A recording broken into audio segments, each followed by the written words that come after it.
சட்னி அரைச்சா மசாலா அரைக்க முடியல, மசாலா அரைச்சா மஞ்சள் அரைக்க முடியல, ஒவ்வொன்னுக்கும் தனி மிக்சரா வாங்க முடியும்? வேண்டாம், அல்ட்ரா சாய்ஸ் ப்ரோ இருக்கே, இந்தியாவின் அதிவேக 1000 வாட்ஸ் மிக்சர் கிரைண்டர், வினாடிகளில் கல்லையும் கரைக்கும் ஒரு சாய்ஸ் ப்ரோ போதும். இனி எதையும் அரைக்கலாம், அதை ஃபாஸ்டா அரைக்கலாம். இந்த ஆண்டு G20 மாநாட்டை தென்னாப்பிரிக்கா தலைமையேற்று நடத்தியது.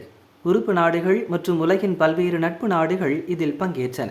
இந்தியாவின் சார்பில் பிரதமர் மோடி இதில் பங்கேற்றார். தென்னாப்பிரிக்கா தலைமையில் நடந்த G20 மாநாட்டை அமெரிக்கா புறக்கணிப்பதாக அமெரிக்க அதிபர் ட்ரம்ப் அறிவித்தார். அந்த நாட்டின் சார்பில் யாரும் அதில் பங்கேற்கவில்லை. அடுத்த ஆண்டு அமெரிக்காவின் தலைமையில் G20 மாநாடு நடக்கவிருப்பதால் டிசம்பர் 1ஆம் தேதி முதல் அந்த பொறுப்பு அமெரிக்கா வசம் செல்கிறது. அதற்காக மாநாட்டின் நிறைவு நாளில் மட்டும் அமெரிக்க தூதரக அதிகாரி பங்கேற்றார். அப்போதும் G20யின் பொறுப்புகளை தென்னாப்பிரிக்கா அமெரிக்க அதிகாரியிடம் ஒப்படைக்கவில்லை என ட்ரம்ப் குற்றம் சாட்டியுள்ளார்.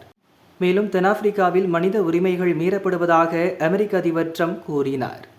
வெள்ளை இனத்தவர் மீது வேண்டுமென்றே தாக்குதல் நடத்தப்படுவதாகவும், ஆப்பிரிக்காவில் குடியிருக்கும் ஐரோப்பாவைச் சேர்ந்த வெள்ளையின மக்கள் பலர் மீது தாக்குதல் நடத்தப்படுவதாகவும் ட்ரம்ப் குற்றம் சாட்டியுள்ளார். இந்த விதிமீறல்களால் தான் தென்னாப்பிரிக்காவில் நடந்த G20 மாநாட்டில் அமெரிக்கா பங்கேற்கவில்லை. அடுத்த ஆண்டு அமெரிக்காவில் நடக்கும் G20 மாநாட்டில் பங்கேற்க தென்னாப்பிரிக்காவுக்கு அழைப்பு விடுக்கப்படாது என்றும் ட்ரம்ப் அறிவித்துள்ளார். மேலும் தென்னாப்பிரிக்கா உலகின் வேறெந்த அமைப்புகளிலும் அங்கம் வகிக்க தகுதியற்றது என்றும் அமெரிக்க அதிபர் கடும் விமர்சனத்தை முன்வைத்துள்ளார். அமெரிக்க அதிபரின் குற்றச்சாட்டுகள் சர்வதேச அரசியலில் பரபரப்பை ஏற்படுத்தியுள்ள நிலையில் ட்ரம்பின் பேச்சில் உண்மை இல்லை என தென்னாப்பிரிக்கா மறுத்துள்ளது. தென்னாப்பிரிக்காவில் எவ்வித மனித உரிமை மீறலும் நடக்கவில்லை. மேலும் அமெரிக்கா G20 மாநாட்டை புறக்கணித்ததால் தென்னாப்பிரிக்காவில் உள்ள அமெரிக்க தூதரகத்தில் அந்நாட்டு அதிகாரிகளிடம் அடுத்த G20 மாநாட்டுக்கான பொறுப்புகளை ஒப்படைத்து விட்டதாகவும் தென்னாப்பிரிக்கா அறிவித்துள்ளது.